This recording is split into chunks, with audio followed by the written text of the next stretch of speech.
छत्तीसगढ़ की राजनीति और प्रशासनिक व्यवस्था से जुड़ी इस वक्त की सबसे बड़ी खबर सामने आ रही है, जहां राज्य सरकार ने समान नागरिक संहिता यानी यूसीसी यूनिफॉर्म सिविल कोड को लेकर एक बड़ा और ऐतिहासिक कदम उठाया है। मुख्यमंत्री साय की अध्यक्षता में 15 अप्रैल को हुई कैबिनेट बैठक में इस विषय पर महत्वपूर्ण निर्णय लिया गया, जिसने राज्य की राजनीति और सामाजिक ढांचे में नई बहस को जन्म दे दिया है। कैबिनेट ने निर्णय लिया है कि छत्तीसगढ़ में एक उच्च स्तरीय समिति का गठन किया जाएगा, जो राज्य में समान नागरिक संहिता के प्रारूप को तैयार करेगी।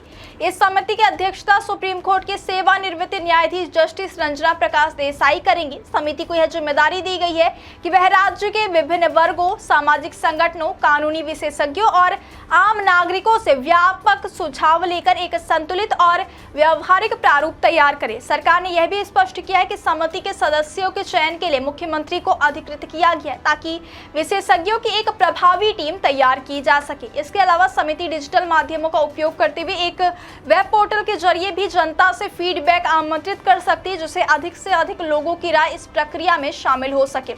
उप मुख्यमंत्री अरुण साव ने भी कैबिनेट बैठक के बाद पत्रकारों को संबोधित करते हुए बताया कि वर्तमान में राज्य में विवाह, तलाक, उत्तराधिकार, दत्तक ग्रहण, भरण पोषण और पारिवारिक मामलों से जुड़े कानून अलग अलग धर्मों के मुताबिक लागू हैं।